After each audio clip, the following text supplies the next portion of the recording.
Assalamualaikum warahmatullahi wabarakatuh.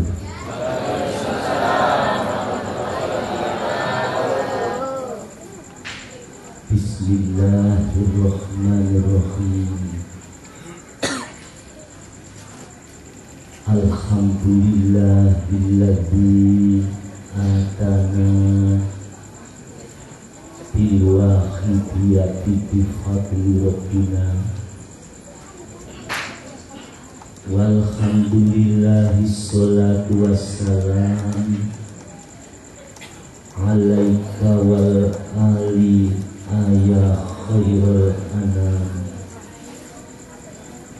Rabbun karim wa anta khulqin azim fasfa'lana indal karim ya ayyuhal ghawthu salamullah alaika rabbini bi'idhnillah wandur ilayya sayyidi binadroh musilatil hadratil aliyah amma ba'd. Hadratul mukarramun,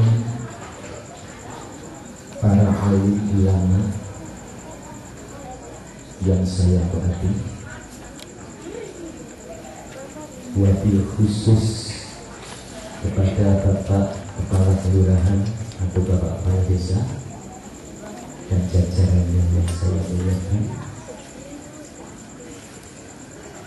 dan juga kepada takmir mushola al-hijrah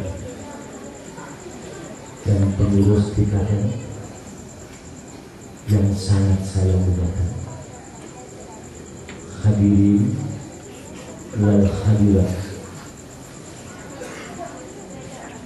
yang pada malam hari ini sama-sama kita melakukan peringatan Maulidun Nabi dan sekaligus bermujahadah mujahadah Ruhu Sana yang dilakukan 3 bulan sekali di Kabupaten Bekasi ini. Semoga pertemuan kita pada malam hari ini benar-benar oleh Allah Subhanahu wa Ta'ala diberi hidayah dan taufiknya, sehingga kita sebulan nanti benar-benar membuahkan ilmu yang manfaat di dunia wal akhirat. Sebab hadirin,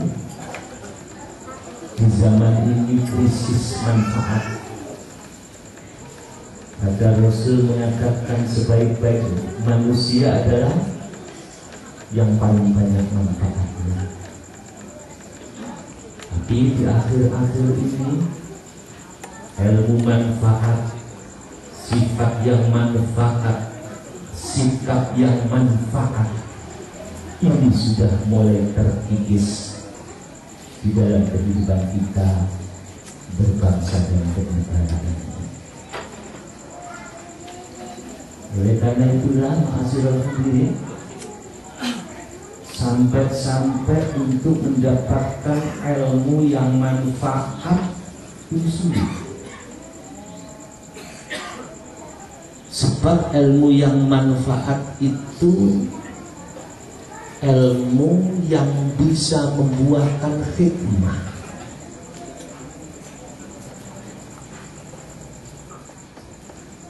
Beda loh ilmu dengan hikmah itu. Ilmu bila mendapatkan hidayah, jadi kalau kita ini berilmu terus hidayah dulu, ilmunya ini menjadikan hikmah. Jadi permasalahan di dunia ini ada 2, ada ilmu, ada hikmah. Orang yang berilmu tidak jamin menimbulkan hikmah. Banyak Orang yang berilmu malah jadi sumbernya fitnah. Ilmu apa saja itu. Oleh karena itulah, untuk menggapai hikmah di dalam kehidupan ini harus diupayakan. Tidak hanya di ilmu. Seorang ustadz, seorang alim itu diberi Allah ilmu.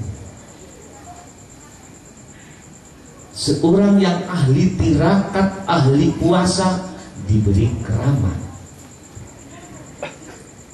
Tapi tidak jamin orang yang diberi ilmu dan diberi keramat itu membuahkan hikmah.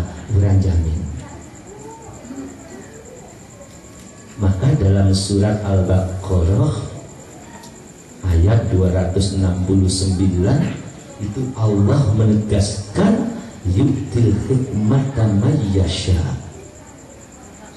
Jadi hikmah itu Allah memberi kepada yang dipilih. Ada kalanya orangnya itu dulu nakal, bila perlu jadi sampah. Tapi kalau dipilih oleh Allah mendapatkan hikmah, wa may yu'tal hikmata faqad utiya khairan katsira. Dan barang siapa dipilih ya, dulu walaupun nakal, dulu walaupun tidak ada manfaatnya, tahu-tahu Allah milih, faqad utiya khairan katsira. Sungguh orang itu mendapatkan kebaikan langsung dari Allah Subhanahu wa ta'ala. Maka dalam Al-Quran surat Yunus ayat 101 itu Allah suruh kita, disuruh Allah memperhatikan, belajar di alam ini. Ulim dulu maza fis samawati wal ardh. Jadi kita diperintah, ya Rasul, katakan kepada umatku, unduru maza fis samawati wal ardh. Kalau kita ingin mendapatkan hikmah, unduru, perhatikan apa yang diciptakan oleh Allah di langit maupun di bumi ini. Ini banyak pelajaran yang harus kita lakukan. Ibu, saya tanya, di sini apabila ada binatang yang nempel ke daun merusak daun, bila akan panen ada binatang itu akan merusak. Ada taman yang indah, bila datang binatang itu dimakan. Itu apa itu kalau di sini? Ulat. Allah perintah untuk belajar dari ulat. Ulat menjijikkan dong. Bila ada ulat kita tidak mau, jijik. Maka orang yang tidak pernah manfaat bahkan membuat onar di darahnya disebut ulatnya masyarakat. Banyak orang benci dengan ulat, apalagi ulatnya masyarakat. Tapi rahasia ilahi, unduru, perhatikan. Bila kita punya tanaman dimakan ulat, basmi ulat itu supaya baik. Walaupun begitu Allah unduru, perhatikan ulat. Aku menciptakan ulat sebagai pelajaran bagi kalian. Ribuan ulat semua tidak suka, tapi ada beberapa ulat yang dapat hidayah. Ketika ulat itu menempel pada daun, dia hanya diam, tidak makan, tidak bergerak. Kata orang Jawa, gak obah, gak rundilor, gak andikit, diam 40 hari diam. Akhirnya menjadi apa? Ya, kepompong. Unduru, itu ulat yang dibenci. Ketika dia wukuf, kalau di Mekah wukuf berdiam diri, lepas dari makan haram, diam, sabar, tenang 40 hari Allah menciptakan si pembuat onar menjadi kepompong berdiam 40 hari. Makanya dalam bidang ilmu tasawuf 40 hari itu ada. Sampai suluk pun 40 hari. Sampai kita melakukan bertahanus Rasulullah di Gua Hira juga 40 hari. Sampai Nabi Musa pun ketika mau berdialog dengan Allah di Gunung Tursaina 40 hari, bagaikan antum diam membersihkan jiwanya. Setelah 40 hari apa? Dihargai oleh Allah si ulat yang brengsek, yang jadi onar. 40 hari saja Allah memberikan karunia, keluarlah sayap yang indah. Dirubah oleh Allah ulat yang brengsek menjadi kupu-kupu yang dicintai. Dulu dibenci, sekarang disayang. Seorang rampok Raden Syahid di mana ditakuti, setelah keluar 40 hari bahkan bertahun-tahun dididik Sunan Bonang, keluar sayap rohaninya, dicintai. Sampai sekarang pun kita kadang-kadang ziarah ke makamnya. Dulu ular, tapi sekarang kupu. Unduru, perhatikan itu. Setelah menjadi kupu, kalau dulu merusak, brengsek, sekarang tidak. Datang mendatangi benang sari, terbang dari satu ke putih. Waktu jadi kupu merusak, tapi setelah menjadi kupu 40 hari saja menjadi manfaat. Apa yang dikatakan Rasul, sebaik-baik manusia khairun nas anfa'uhum linnas, banyak manfaatnya kepada manusia. Kupu manfaat, dari benang sari ke putih terjadi pembuahan sehingga menjadi buah yang kita makan, yang kita rasakan di muka ini. Dulu adalah seorang yang kotor, tapi hidayah mudun, hidayah dulu diangkat oleh Allah. Faqatu utiya khairan katsira. Sungguh Allah memberi kebaikan. Itu namanya hikmah. Nah begitu pula kita memperingati Maulid Nabi ini hikmahnya besar bila kita tahu. Gitu. Saya punya teman Ustaz Pak Duda, itu dulu itu geng di Sidoarjo, tapi itu kepalanya, pimpinannya, dia punya anak buah yang konon sampai ke Jakarta, tapi dia memiliki kebiasaan membaca selawat. Bahkan setiap bulan Rabiul Awal tidak pernah keluar, hanya di rumah memperingati kelahiran Nabi. Tapi dia punya kesalahan, punya sikap yang jelek. Kepala geng apa itu? Orang Sidoarjo. Satu saat mati. Karena orang tahu kalau itu orang jelek, tidak ada yang ngelawan. Itu kejadian nyata puluhan tahun yang lalu. Waktu itu ada teman saya yang supir mengetahui langsung. Ternyata yang melayat itu bukan orang-orang biasa, orang kampung, orang berbaju putih bersurban.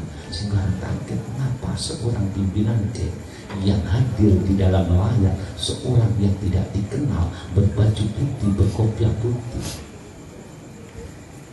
Karena manusia yang dinilai itu lahirnya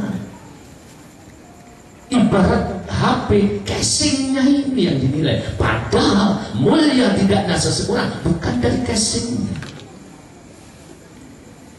Iblis casingnya luar biasa sebagai pimpinan malaikat, tapi dalamnya perasaan anak khairum minhu, aku lebih baik dari yang lain, aku lebih baik dari Adam, keluar dari neraka, dari surga. Ini jadi manusia yang dinilai itu casingnya. Saya seorang kiai dari Pasuruan dipanggil kiai, itu casing bungkus. Jiwa saya belum tentu. Ada hikmah apa tidak? Kalau saya kiai, ucapan kita mengadu domba, kita merasa benar, merasa baik sendiri, casingnya kiai, tapi dalamnya bukan saya kiai. Masih banyak casingnya seorang pejabat, casingnya seorang yang baik, orang-orang umum, tapi dalamnya seorang kiai. Disinilah permasalahan hikmah itu. Nah sekarang ini krisis dari krisis hikmah. Kalau ilmu luar biasa. Makanya di dalam pemerintahan kita ini nanti ada kurikulum baru loh anak-anak kita ini. Karena tahu dengan kurikulum yang mana tujuan umat bangsa kita untuk mencetak bangsa yang beriman, bertakwa, berbudi luhur, berilmu, yang terakhir bertanggung jawab dan mandiri, itu tidak hanya dengan akal. Dia ternyata anak-anak kita yang dicontoh sebagai mahasiswa memberi contoh yang kurang baik. Perang antar mahasiswa hanya karena sepele, kampus dibakar. Ternyata karakter yang ditanam oleh bangsa ini gagal bukan karena kepandaian otaknya saja. Kalau anaknya pandai-pandai, kita kaget setelah anak kita menciptakan mobil SMK. Sekarang hak patennya akan dibeli oleh Jerman. Karena di sini seperti dengan ini di Jerman mau. Ini Pak Jokowi, baik itu. Beliau itu membeli langsung sebagai contoh pimpinan kita yang di Jakarta ya. Nah, kalau kepandaian ini sudah kita terima, Al-Quran sudah kita pelajari, Al-Hadis sudah kita pelajari, tapi apa terjadi kalau hikmah tidak turun? Banyak orang hafal Quran lan hadis, isik seneng ngafirke marang liyane, kafir dhewe ora dikateke. Itu sirnya Gus Dur. Aneh, Al-Quran dipegang, padahal Al-Quran petunjuk menuju akhirat selamat. Tapi mengapa pemegang Al-Quran si seneng ngafir di marang liyane, merasa baik, merasa benar, padahal cacatnya manusia banyak, dia tidak mengetahui. Inilah hikmah. Jadi hari ini krisis sudah. Maka dari bapak-bapak pengamal sholawat wahidiyah, wahidiyah itu sholawat dengan aliran. Selamat itu jumlahnya 12.000 lebih 1. Menurut kitab Sa'adatud Darwain, dan fungsinya berbeda-beda. Yang dengan baca dari saudara-saudara kami, kebetulan saya jadi majelis tahkim, selawat itu macam-macam. Kalau selawat Nariyah untuk bongkar rezeki, kalau selawat Tunjina untuk membongkar, untuk mendapatkan keselamatan ketika banyak bala. Kalau selawat Wahidiyah itu aslinya dari kata ya wahidu, artinya satu, Allah yang Maha Esa. Artinya di kala krisis rohani tidak tersentuh dengan adanya keberadaan Tuhan. Maaf, tidak tersentuh, yang tersentuh hanya akal. Kalau hati sudah tersentuh keberadaan Tuhan, manusia tidak berkutik, tidak mau mengatakan aku kuasa, karena tersentuh itu kuasanya Allah. Saya lahir tidak membawa apa-apa. Kan sekarang krisis kebetulan ini. Kalau akal pandai nyebut Allah, tapi hati ini harus ada kekuatan Tuhan yang bersemayam di dalamnya. Nah, karena saat wahidiyah itu selawat yang digandeng dengan wahidiyah. Artinya selawat bila dibaca asarnya membekas di hati, kekuatan perasaan mengisahkan Allah. Itu tahunya apabila kita juga berusaha untuk membacanya, nanti ada ketenangan. Seperti hanya selawat Nabi yang harus dibaca 4.444 menurut mu'alifnya Syekh Imam Tazi dari Mesir. Jumlahnya 12.000 lebih 1 termasuk selawat wahidiyah. Saya sendiri kalau di daerah saya ini wakil suriah Nahdlatul Ulama. Jadi tidak ada hubungan dengan NU, Muhammadiyah tidak. Karena itu selamat pada ibarat obatnya jiwa, obat ini rohani. Kembali pada jadi jenengan memperingati kelahiran Nabi ini timingnya tepat saat manusia krisis hikmah di dalam jiwa. Kalau ilmu gak ada krisis. Kalau ilmu tambah banyak sarjana-sarjana kita, tambah doktor-doktor, profesor-profesor kita, di daerah-daerah muncul TPQ pembelajaran Al-Quran dengan metode-metode yang ada banyak. Banyak anak-anak kita sekolah dengan mempelajari Al-Quran, hafal Al-Quran, tapi jiwa mengenal sang pencipta yang memiliki Al-Quran, kalam ilahi itu sendiri. Ini yang krisis. Sehingga digambarkan bahwa Al-Quran kok senengannya Allah nolong liyo, sedangkan salahnya sendiri tidak dikateki. Itu di mana itu bahasanya? Sikirnya Gus hakikat apa itu, Quran, hadis dan seterusnya. Saya ngambil itu, seneng akhir di marang yang stop. Hikmah harus turun di dada.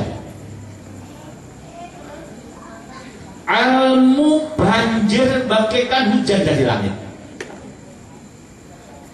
sehingga hampir merata manusia terkena imbas ilmu, semua pandai. Tapi jangan tanya, bila kepandaian itu tidak diberi hikmah, satu sama lain ingin unggul masing-masing, apa jadinya? Sampai ada kiai rebutan pengaruh sama-sama kiai. Kalau ilmunya luar biasa, hikmah di dalamnya yang tidak ada. Kok kiai tidak? Iya, karena hikmah itu tidak diberikan kepada orang alim, tidak diberikan kepada orang yang keramat, tidak diberikan kepada siapapun. Hikmah itu diberikan kepada Allah, lil qulubi mungkasiratil muta'aridoti lin nafahatil ilahiyah, dalam kitab Takribul Usul halaman 212. Ternyata di situ diterangkan kalau hikmah itu ibarat ulat jadi kepompong, terus diciptakan jadi kupu, dulu dibenci sekarang dicari, dulu dihujat sekarang dicari bagaimana manfaat. Itu namanya hikmah. Hikmah itu tidak diberikan kepada siapa-siapa kecuali illa lil qulubi. Urusan apa? Akal apa hati? Qulub. Hati. Kalau hati ini tidak dibuka, walaupun sundul jagat Al-Quran di tangan kanan, Al-Hadis di tangan kiri, tetap tertutup hikmah. Kita hanya pandai tapi tidak pandai menerapkan. Kaburu maktan andallahi antakulu ma la taf'alun. Apa bro? Murkanya Allah yang paling besar diberikan kepada orang-orang yang berilmu, pandai bicara tapi tidak pandai menerapkan ilmunya. Artinya semakin banyak orang berilmu, hikmah tidak ada, berarti semakin banyak laknat Allah akan turun. Bukan karena orang yang maksiat saja, tapi orang yang berilmu yang tidak bisa menerapkan ilmunya. Ini adalah biang perkara rusaknya zaman. Bukan orang yang maksiat saja, orang yang berilmu gak menerapkan ilmu, ini adalah bendune Allah yang paling besar. Berarti selain orang-orang yang membuat kerusakan adalah ulama, tidak orang lain. Saya sendiri yang hanya pandai bicara, tapi dalamnya tidak ada pengeterapan apa yang dibicarakan. Ibarat casing tidak sama dengan isinya. Ibu pernah lihat wayang penasehatnya Pendowo itu Betoro Krisno. Dia selalu menang karena Krisno samakan antara ucapan dan perbuatan, antara lahir dan batin. Kalau sudah begitu, akhirnya memiliki gaman namanya gaman cokro. Cocok no kromomu, cocok no ucapanmu. Kalau bilang A, jangan sampai besok menjadi biru atau B. Sulit, ya memang sulit. Loh, kalau gitu hikmah itu diberikan pada siapa? Hati. Wahai saudara-saudara saya, walaupun kita sekarang masih jelek, belum sholat, kita masih berbuat kotor, buka hatimu. Bagaimana cara membuka hatimu? Serahkan kepada Tuhan. Ya Allah, inna fil jasadi lamudghatan. Di dalam jiwa itu ada sekular darah. Bapak punya, ibu punya, saya punya. Idza soluhat soluhal jasadu kullu. Rasul mengatakan, bila segumpal darah yang ada di dadamu, ada di dalam jasadmu, itu baik. Walaupun orang itu belum sholat, walaupun orang itu bodoh, walaupun orang itu miskin, bila segumpal darah yang ada di jasad itu diciptakan oleh Allah baik. Soluhan jasadu kullu. Allah, Rasulullah memberikan rekomendasi, walaupun orang itu masih kotor, besok diangkat oleh Allah, dijadikan baik, karena ini sudah ada bibit-bibit kebaikan berupa segumpal darah, walaupun sekarang masih jelek. Ibarat tanah, walaupun tanah itu nampak gersang, tapi sudah ada bibit-bibit, nunggu udan turun, hidayah turun. Kalau sudah udan turun, muncul kebaikannya. Banyak ya orang yang nakal-nakal akhirnya jadi ulama. Bapak Anton Medan dulu kan nakal, sekarang jadi ustadz, jadi kiai, karena bibitnya itu bibit baik. Buka hati kita. Walaupun kita ini kiai, kalau bibitnya kotor, banyak kasut, jangan-jangan mati disalib gitu, seperti Kiai Basiswa. Buka hati. Buka, katakan kepada Allah, saya punya hati Allah. Wa inda fasadat, bila rusak. Walaupun saya dipanggil dari Jawa Timur, pakai surban, datang dicium tangan saya, tapi kalau bibir ini kotor, walaupun casingnya kiai, banyak loh seperti saya.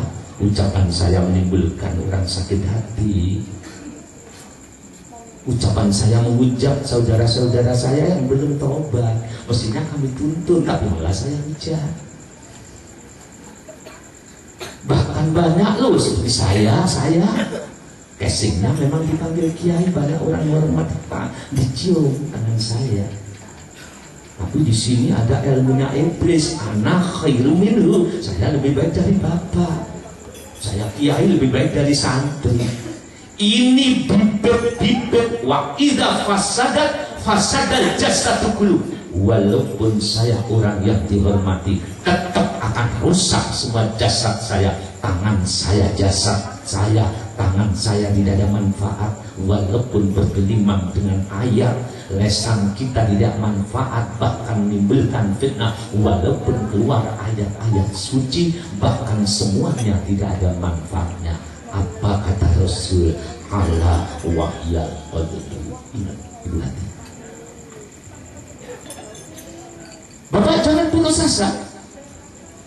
Walaupun casingnya bapak ibu saya miskin, dihujat karena kebodohan, buka hati kita. Illa lil qulubi munkasiratil muta'arridati. Dalam kitab itu, bila hatimu kau buka, terus kau buka, kau isi perasaan munkasirati lil qulubi munkasiratil muta'arridati. Dadak ngeten lho. Bahasa Jawa mana? Enggak apa-apa ya, masih bisa. Dadak arti kalau jenengan buka niku dadak diiseni mungkasirati, itu artinya sifat pakaian kerendahan. Ya Allah, Banyak orang sholat, saya belum sholat. Ya Allah, saya penuh dosa. Itu dia. Ya Allah, walaupun saya ini pidato, sebetulnya saya tidak mampu menerapkan ilmu. Ya Allah, sungguh yang paling jelek adalah saya. Justru pembuat banjir, menjadi mengakibat banjir di Jakarta ini pula saya, ilmu saya yang tidak manfaat. Karena saya hanya pandai bicara, tidak pandai menerapkan. Itu hati yang akan mendapatkan hikmah. Karena hati itu punya bibit-bibit unggul, yaitu tawadhu, merasa rendah, wonten ngersane Gusti. Ilustrasi. Ada seorang minta ke bapak, Pak Ustaz, Pak Lurah. Dia datang, padahal kaya di rumah. Terus ketika datang kepada panjenengan, berpakaian yang agak jelek, sederhana, terus gendong anak kecil. Yang satu pakaian bagus, pakai sepeda motor. Dua-duanya minta, Pak, saya minta Pak 10.000 buat makan. Yang pakaian gagah sambil bawa sepeda motor, Pak, saya minta 10.000 Pak buat makan. Menurut hukum basyariah, hukum kemanusiaan, mana sih yang diberi dulu? Walaupun kaya pokok macak kok pakaian kerendahan orang itu makbul doanya.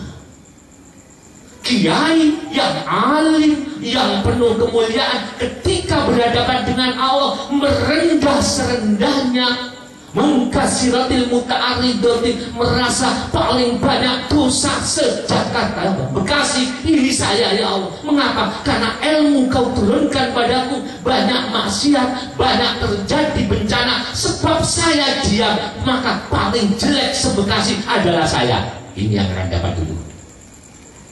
Jadi ada orang miskin pinjam sepeda motor kemana? Padahal miskin, terus minta pakai sepeda motor, tidak diberi. Padahal memang butuh, tapi kak maca elek, tidak merasa jelek, tidak diberi. Ini ilustrasi, artinya seseorang akan mendapatkan hikmah illa lil qulubi munkasiratil muta'aridoti. Yang pertama, ibu mulai nanti setelah peringatan, tanamkan di hati Anda bibit-bibit kebaikan. Bibit kebaikan itu takabur apa tawadhu? Artinya merasa rendah di hadapan Allah. Walaupun dengan ulamanya, saya yang paling dosa. Banyak orang yang belum tahu agama, saya diam. Banyak orang yang belum sholat, saya tidak mendoakan. Bahkan saya ahli menghujat orang yang tidak melakukan agama. Itu dilakukan di hati, orang ini akan terangkat. Bibir unggul bukan takabur, bukan merasa baik, tapi merasa rendah, tanam di hati. Ini aja dulu, Kak. Mulai nanti orang jelek merasa jelek, bagus. Ada pencuri tertangkap. Ketika pencuri tertangkap, dibawa ke Kapolsek, di situ disidik. Kamu mencuri ya? Enggak, saya kalah kok mencuri. Padahal bukti ada. Mestinya dilus gini tapi ceplos. Kamu mencuri ya? Saya kaya punya mobil kok mencuri. Padahal jelas mencuri ayam. Tahu ya akibatnya. Terus satu lagi mencuri. Kamu mencuri ya? Iya. Mengapa mencuri? Maaf, anak saya sakit di rumah sakit. Mau pulang tidak ada uang, saya sudah hilang Pak. Sudahlah kalau saya dihukum. Kira-kira yang punya ayam gimana Pak? Sudah pulangkan saja, tak sanggup. Betul-betul anaknya sakit. Paham perbedaannya? Orang yang merasa rendah di hadapan Allah, dosa sebanyak apapun, illa man taba, merasa rendah, taubat, merasa berdosa. Wa amanah, ngerti kalau Allah Maha Pengampun. Wa amila amalan solihah, menyadari kesalahannya dan dia merasa untuk berbuat baik. Apa kata Allah? Faulaika yubaddilullahu sayyi'atihim hasanatin. Lihat Al-Furqan ayat 70. orang itu walaupun orang yang jelek, karena menimbulkan kekuatan rohani dengan ketawaduannya, ulaika yubaddilullahu sayyi'atihim hasanatin, dari Allah semua dia akan keganti dosone jahatnya tak rubah menjadi kebaikan. Mengapa? Karena aku kuasa, karena aku Tuhan, berhak segala-galanya. Subhanallah, ternyata hikmah dikunci dengan perasaan rendah dan wakil. Itu gimana? Makanya suatu saat Rasul pun itu saking tawaduknya itu sampai ada perintahnya, Muhammad, kamu itu pimpinan, kamu itu uswatun hasanah. Iya ya Tuhan, kamu itu memiliki khulqun adil, akhlak yang tinggi, yang luhur. Maka Muhammad, kekasihku, Rasulku, waqfir janahaka limanit taba'aka minal mu'minin. Kepercayaan umat kepada engkau terletak pada akhlakmu.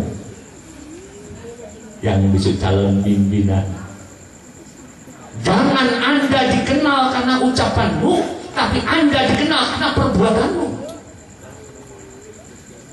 Paham? Janganlah Anda dicintai orang karena ucapannya, tapi dicintai karena perbuatannya. Maka Muhammad, kekasihku, waqfid janahaka liman ittaba'aka minal mu'minin. Kamu harus menundukkan sayapmu, artinya merendah terhadap pengikutmu, sebagian kepada pengikutmu, yaitu golongan orang yang mukmin. Suatu saat Rasul itu pakai serban ini kan, ada pengamal orang Islam baru masuk, melihat Rasulullah bawa serban itu, orang Arab desa disebut Badui, itu namanya tidak punya kata berapa ya, langsung disaut serbannya, diputer gitu, langsung disaut keras. Ini saya minta dari Rasul, sampai Rasul itu putih ini ya, cakar. Iya, akhirnya ke merah. Sahabat yang sudah di belakang Rasul itu marah. Orang ini tidak punya kata, misalkan Pak SBY pakai apa, serban, atau tahu datang disaut ininya sampai biru, sampai merah. Kan sekretaris apa itu yang nganu pribadinya kan marah itu ya. Iya.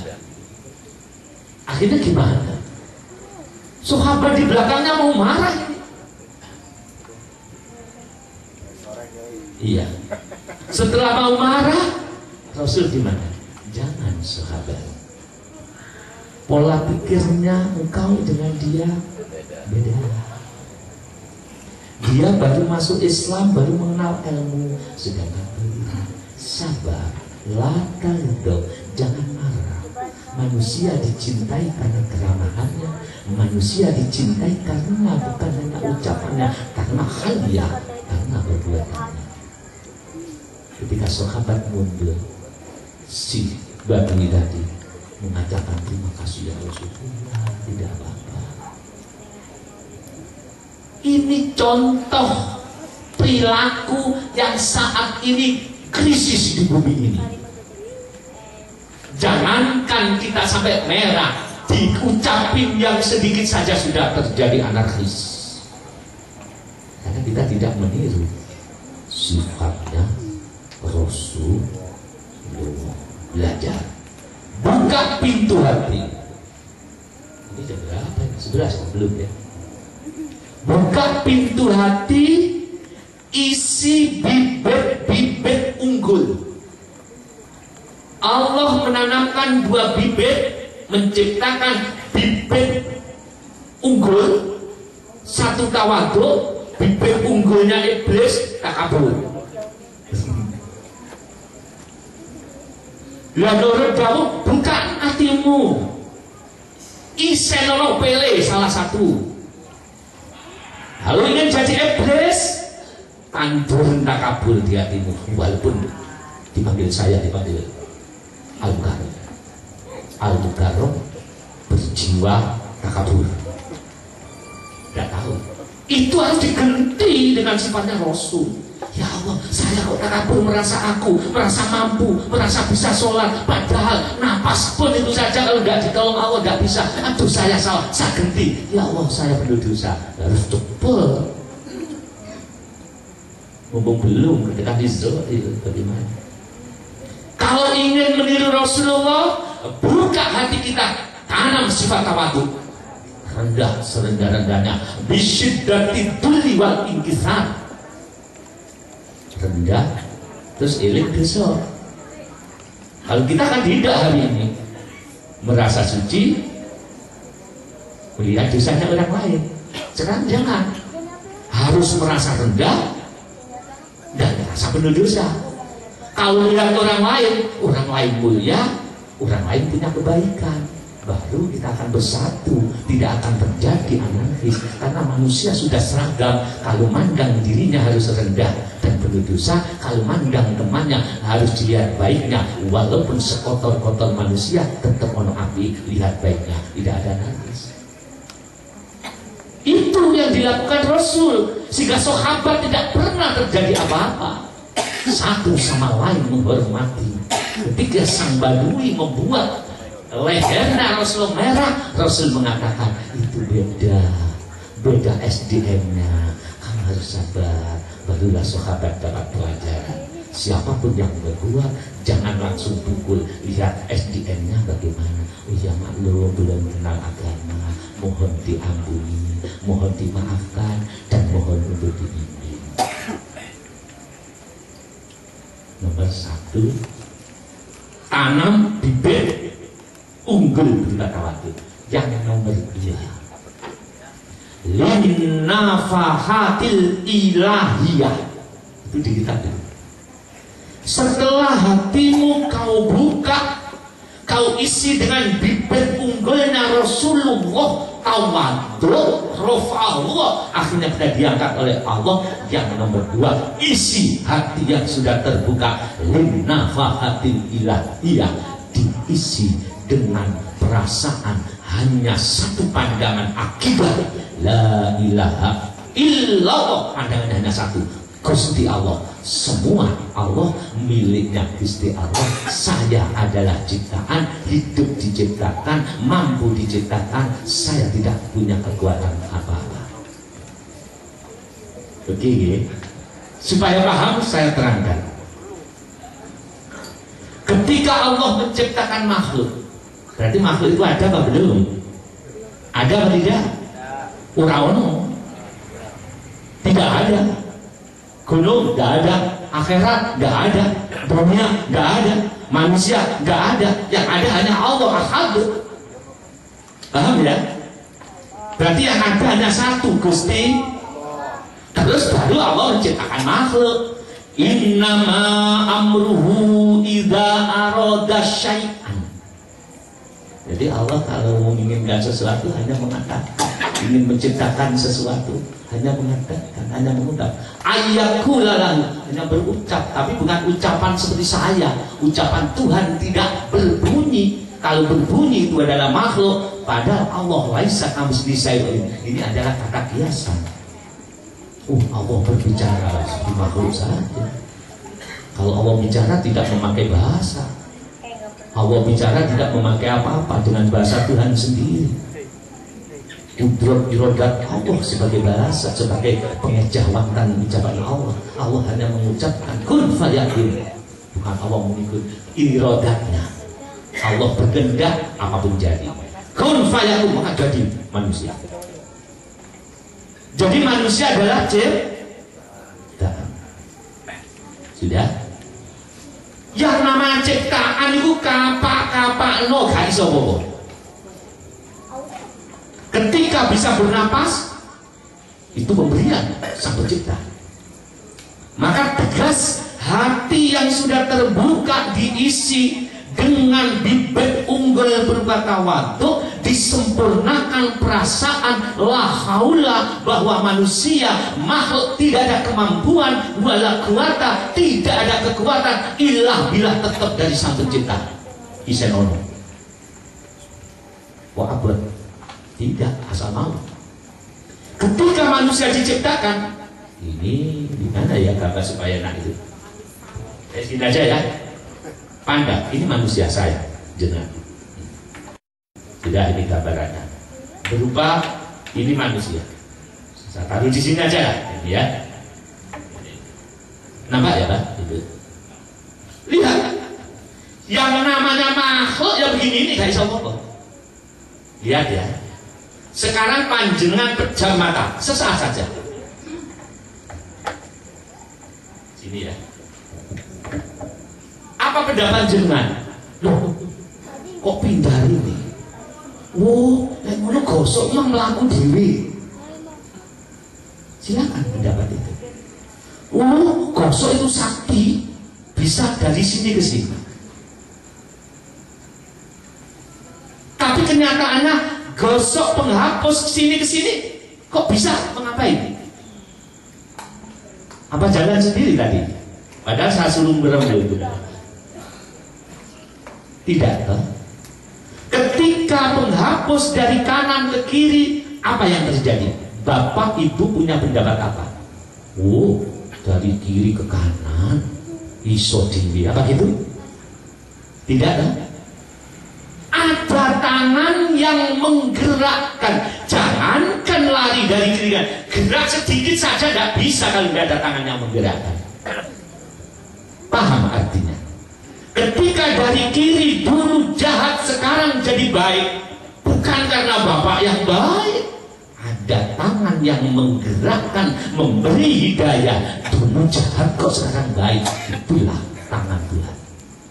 Karena bergerak dari kiri ke kanan, la haula, tidak ada kemampuan, wala quwata, tidak ada kekuatan, illa billah, kata tangan Tuhan. Sekarang dulu miskin kok saya kaya, jangan bangga dengan kekayaanmu. Itu tangan Tuhan menghendaki. Lu rumongso gak duwe kemampuan, rumongso gak duwe kekuatan, tertanam hati Allah, bukan ucapan.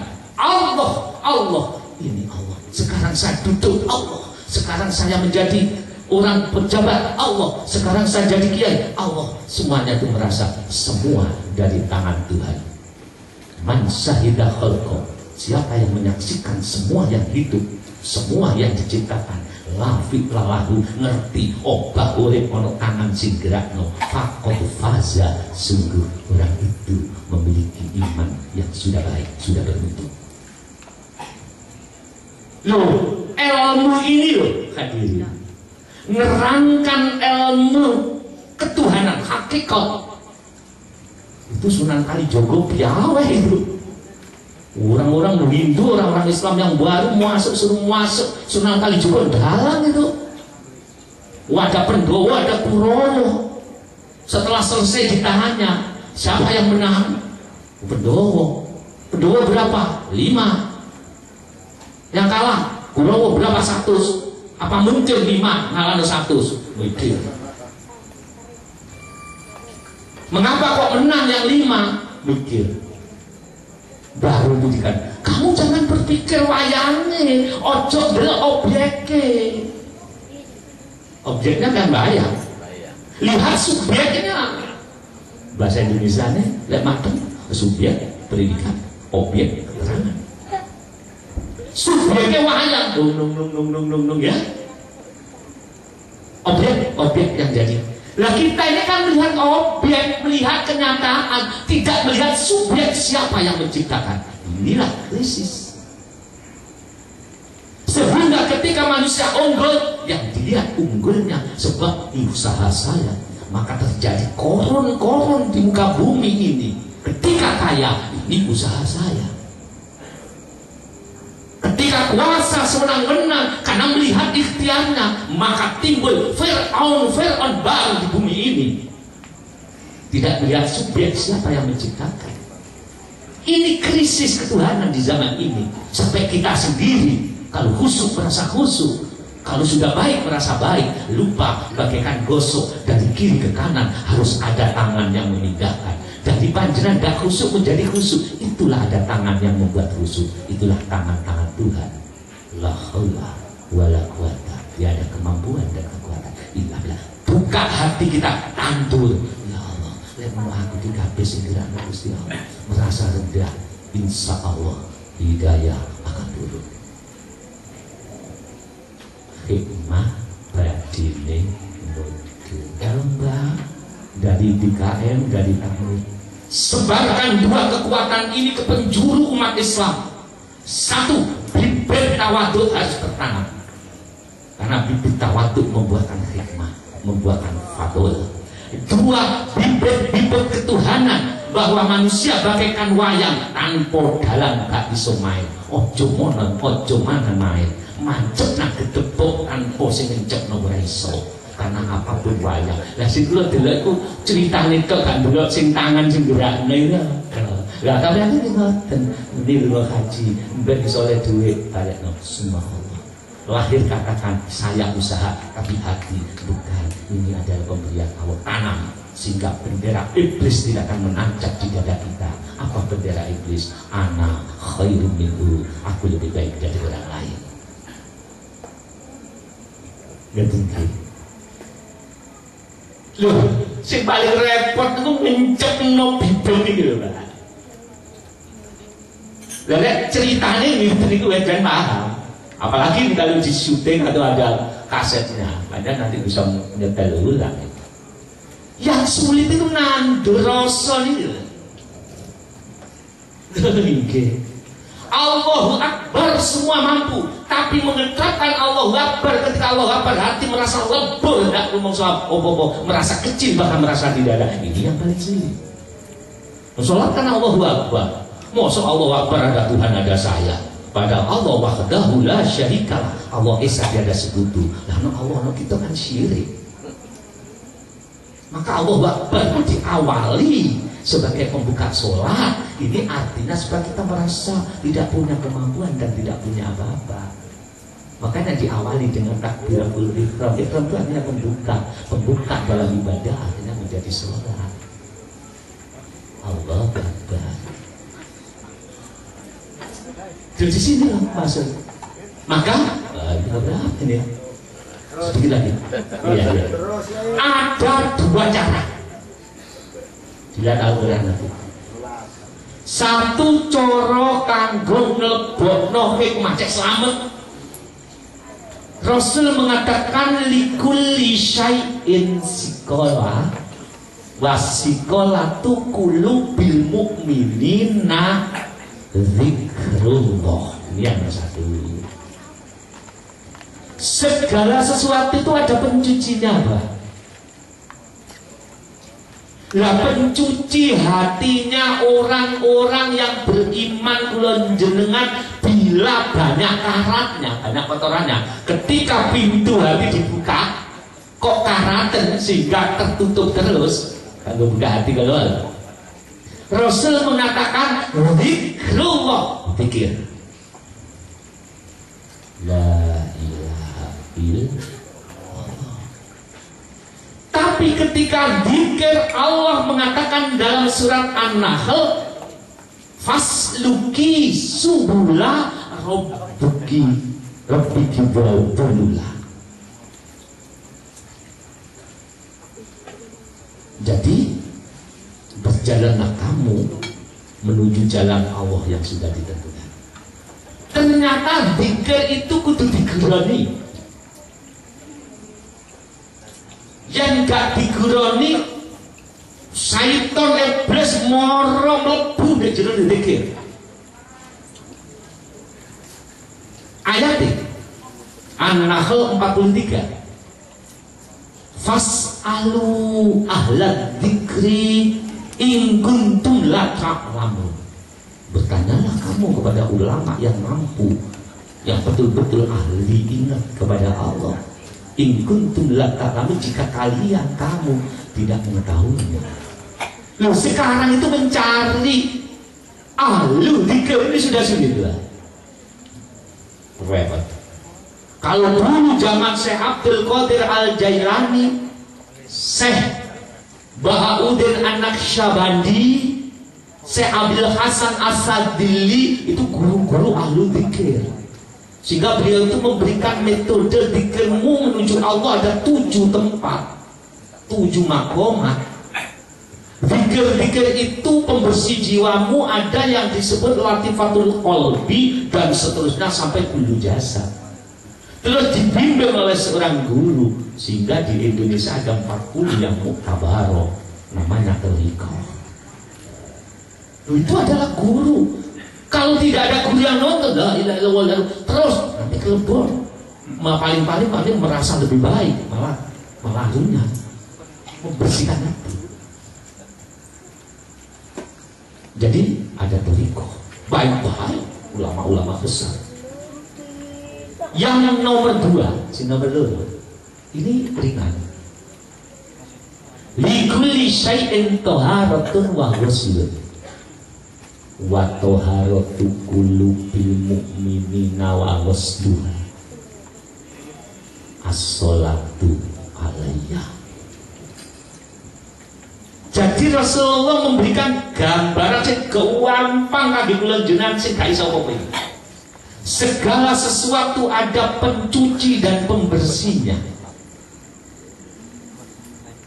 Wa taharatu qulubil mu'minin, dan pembersih hatinya orang mukmin.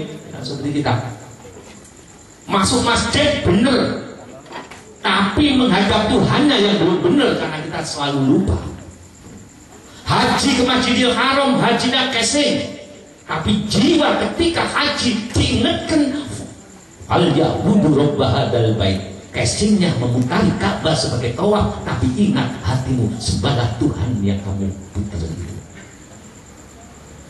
Nah, hajinya rohani yang kita ini sangat kurang dan sangat mencari kok tidak ada, sulit.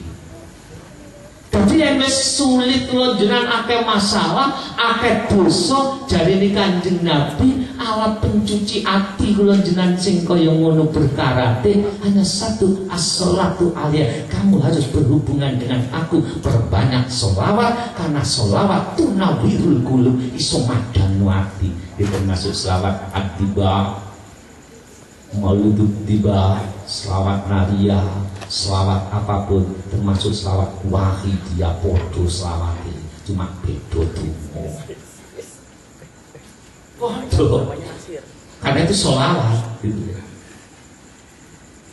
Jadi kata Rasulullah, kalau umatku sudah dalam posisi, dalam keadaan sakit hatinya, hatinya tidak pernah ingat pada Allah, sudah dijajah, diintervensi iblis, banyak akunya, maaf ya, koreksi aja ya, aku, maka pembersih penyakit aku di dadanya umatku. Kalau tidak ada guru yang nonton untuk pikir, maka berbanyak sholawat kepadaku. Dan semua sholawat bila itu dikumpulkan,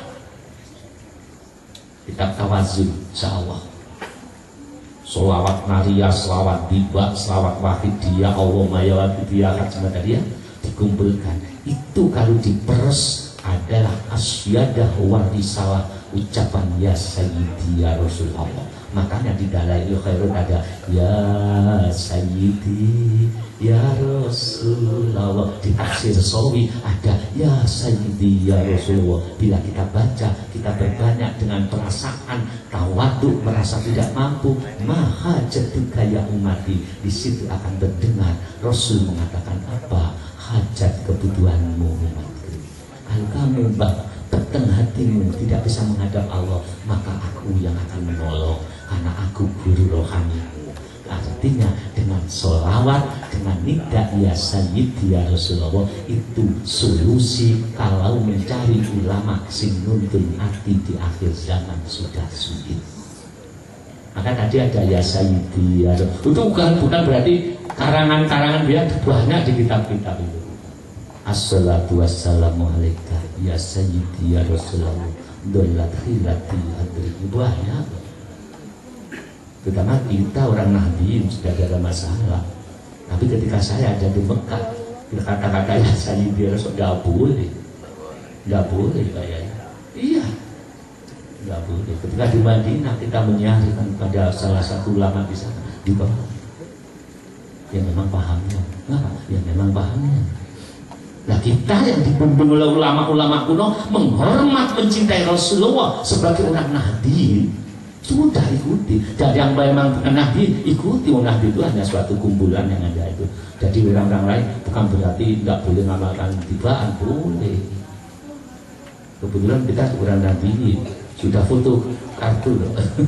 Kalau di Jawa Timur sudah kartu tanda itu. Jadi sholawat itu tunawirul qulub.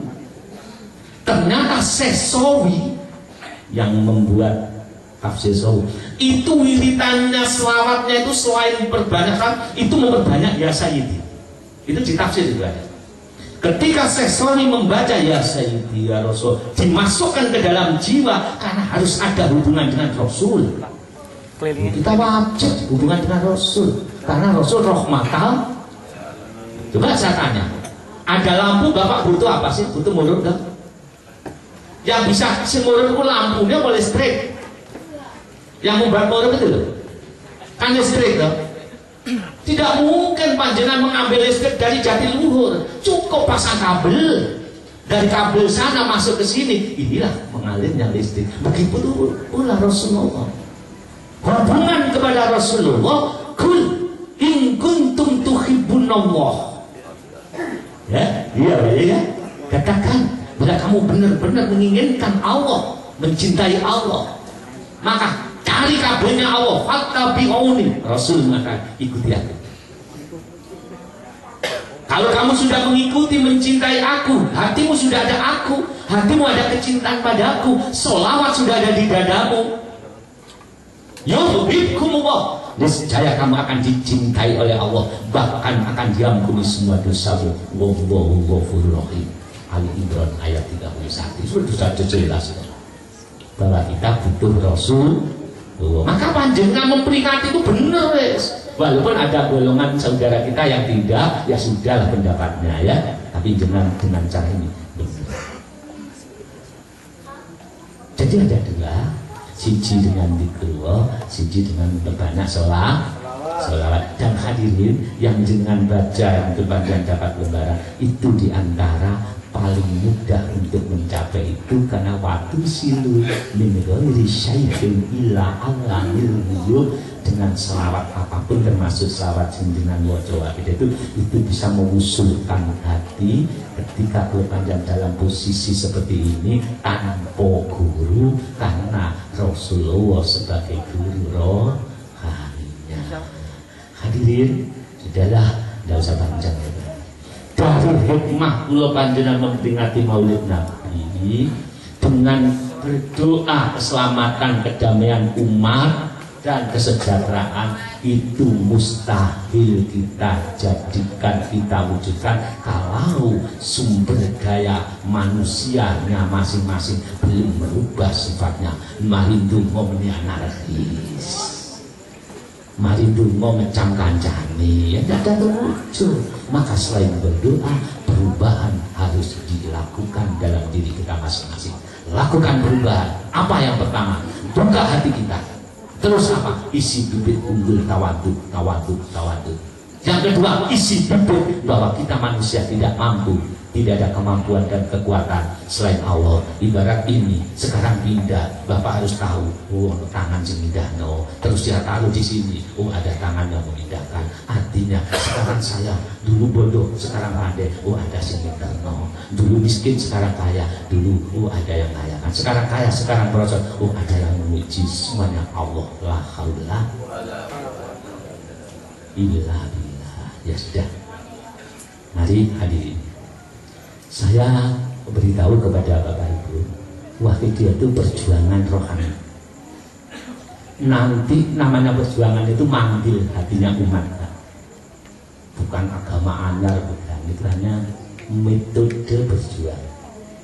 Saya ingat dalam tafsir, ketika Nabiullah Ibrahim dengan Nabiullah Ismail diperintah membuat Ka'bah, gitu ya, Mbak, yang kemarin ngaji kemarin Pak yang lalu. Kemarin ya, waktu saya ke sini ketemu jennya, alhamdulillah. Ka'bah yang ada di Mekah itu yang membuat Nabiullah Ibrahim. Ketika ketika selesai membuat Ka'bah yang ada di Mekah sebagai kiblat, akhirnya Allah perintah pada Nabi Ibrahim, panggil umat-umat sebelum kamu agar dia bisa melaksanakan haji yang mendengar panggilanmu, panggilan rohani. Akhirnya Kanjeng Nabi bilang, gimana cara Nabi? Lakukan. Kamu ngadep 4 penjuru. Panggil umat, kalau sebelah barat, umat sebelah barat panggil dengan kekuatan batinmu. Lalu dalam perjuangan Al-Quran, fafirru ilallah, kamu harus tobat kembali pada Allah, kembali kepada Allah. Waktu ja'al haq wa zahaqal batil innal batila kana zahuqa. Terus kamu menghadap ke utara. Akhirnya Nabi Ibrahim menghadap ke barat, setelah memanggil menghadap ke utara. Setelah utara melihat menghadap 4 penjuru. Panggillah dengan getaran hatimu, aku yang menyampaikan ke dalam dadanya umat sebelum kamu, sesudah kamu. Ayo sebelumnya. Ini. Akhirnya Nabi Ibrahim naik ke Jabal Qubais. Sekarang sudah dibuat anu Pak Yai, dibuat miliknya raja itu, yang hotel tinggi lebih tinggi. Itu dulu Jabal Qubais. Waktu saya haji 2002 masih di Bubusur. Satu ketika saya kemarin itu sudah ada. Itu dulu di Jabal Qubais. Jadi Nabi menghadap ke Ka'bah, ke arah mana ya itu, terus dipakai. Setelah selesai, Iblis datang pada Allah. Ya Allah, kalau begini umat manusia selamat kabeh. Akhirnya izin, Pak ya Allah, bila saya kesempatan memanggil hatinya umat manusia untuk berangkat haji. Ya sudah, akhirnya Iblis menghadap 4 penjuru. Allah dipanggil semua. Artinya yang mendengar hajinya panggilan Iblis berangkat ke sana mulai tambah takabur. Itu sifatnya bapak nih. Iblis itu bapak. Maaf ya. Ini saya rasa, loh kok saya itu? Lah saya ini kok merasa baik. Akhirnya saya, ya Allah beri kesempatan untuk haji lagi, beri kesempatan haji. Akhirnya diberi kesempatan 2008 kemarin. Terus saya rasakan haji 2 kali, loh kok tambah umum sampai 2 kali. Ya Allah tidak ada jalan lagi, sudah saya pasrahkan saja. Satu kali, ya Allah berilah rasa tawadu, berilah rasa pasrah. Ternyata mengandalkan amal ujung-ujungnya menjadi takabur. Haji 2 kali tambah 6 gitu saya.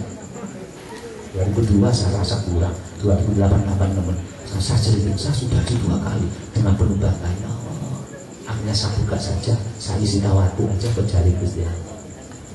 Iblis pidato menghadap 4 penjuru. Akhirnya oleh Allah, ya wes, sing krungu suarane Iblis besok haji, tapi hajinya pulang niru koyok sifati bapak nih sing mandiri. Gak tahu. Yang manggilnya beda. Iya, yang manggil.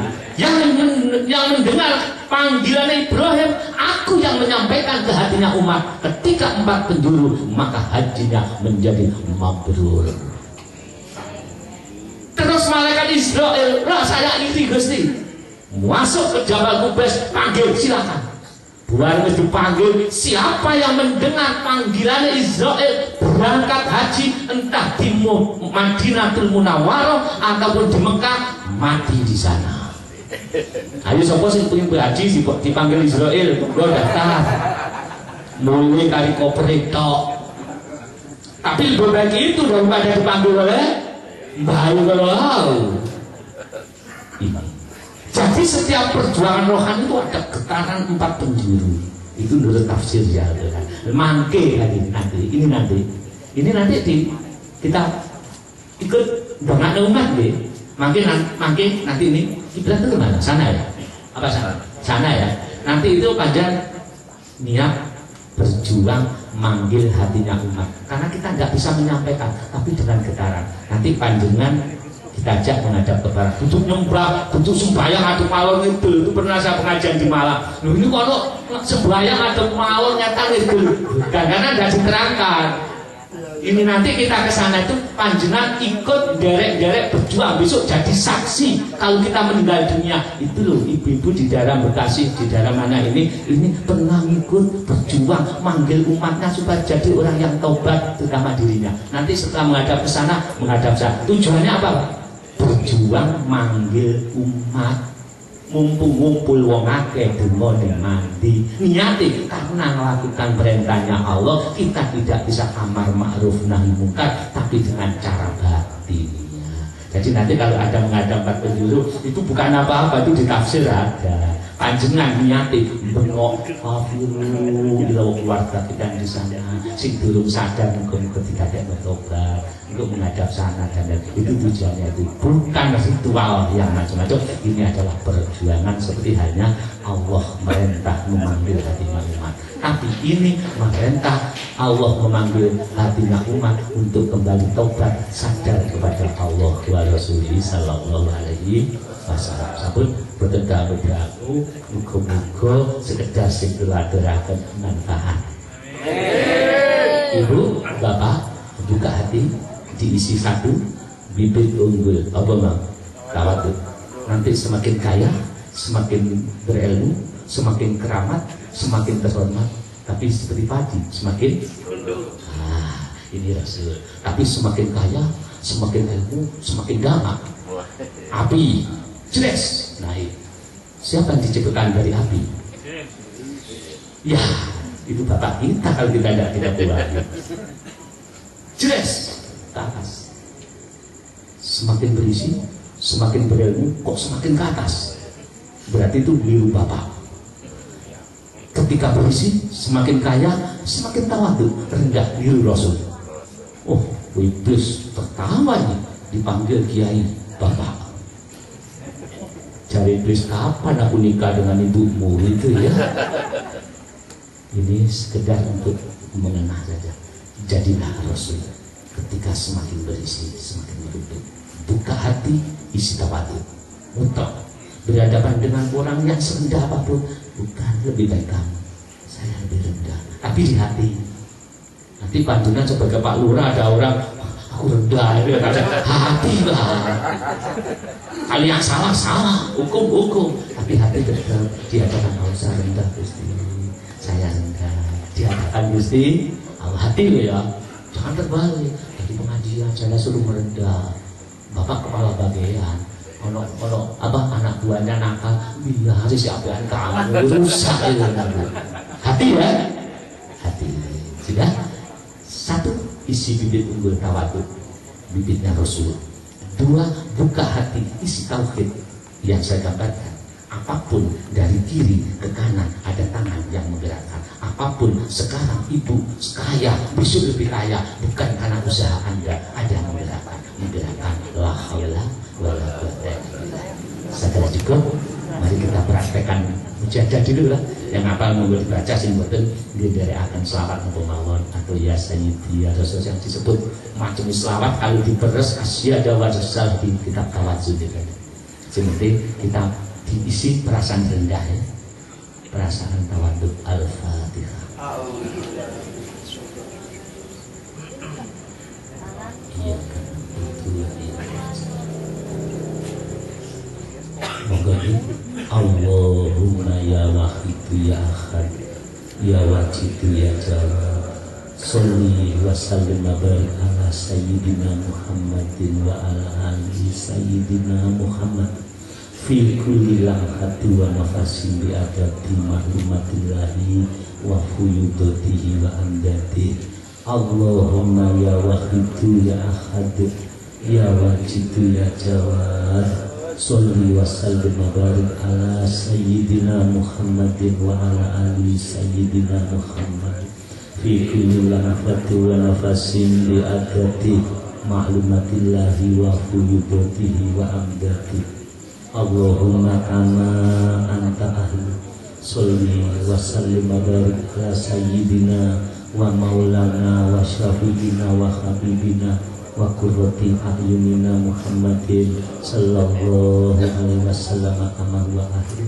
Nas'aluka Allahumma bihaqqihi an tuhriqana fi wijati wa khilafta hatta la nara wa la nasma'a wa la najida wa la nuhissa wa la natafarraqa wa la naskuna illa biha wa tarzuqna tamama maghfiratika ya Allah wa tamama ni'matika ya Allah wa tamama ma'rifatika ya Allah wa tamama mahabbatika ya Allah wa tamama ridwanika ya Allah wa salli wa sallim wa barik alaihi wa ala alihi wa sahbihi adadana akhata bihi ilmuka wa azharu kitabuk bi rahmatika ya arhamar rahimin walhamdulillahi rabbil alamin ya syafi'al khalqi sholatu wassalam alaika nurul khalqi hadiyal aman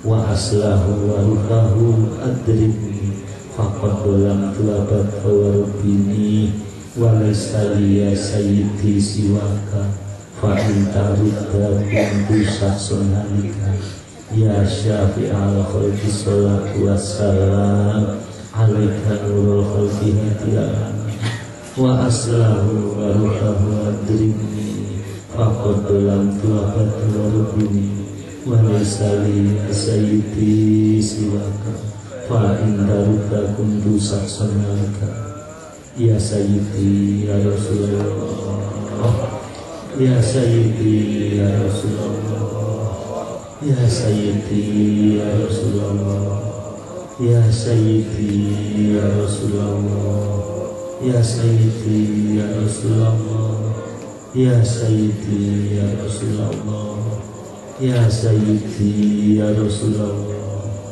ya ayyuhal rasul salamullah alaika rabbini biidznillah wandur ilayya sayyidi binadra musilatil hadratil aliyah ya ayyuhal rasul salamullah alaika rabbini biidznillah wandur ilayya sayyidi binadra musilatil hadratil aliyah ya ayyuhal rasul salamullah alaika rabbini biidznillah wandur ilayya sayyidi binadra musilatil hadratil al-fatihah.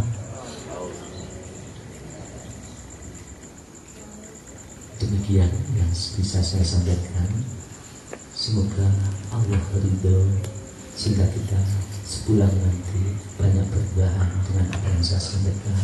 Semuanya diberi hidayah Allah. Hadirin yang terakhir saya minta, mumpung ada kesempatan ikut berjuang, walaupun berjuang pada akhir penghujung ini, kita panggil hatinya umat di sebelah barat, sebelah utara, timur, sampai selatan. Niat memanggil hatinya umat saudara-saudara kita. Semoga panggilan ini disampaikan oleh Allah ke hati umat manusia sehingga semuanya menjadi baik, diangkat bala dan bumi ini sehingga bangsa ini akan menjadi bangsa yang makmur. Saya akhiri, wabillahi taufiq wal hidayah. Wa min Rasul sallallahu alaihi wasallam asy-syafa'ah wa tarbiyah wa min wasata zaman an-nabiy wal barakah wa minkum. Wassalamualaikum warahmatullahi wabarakatuh.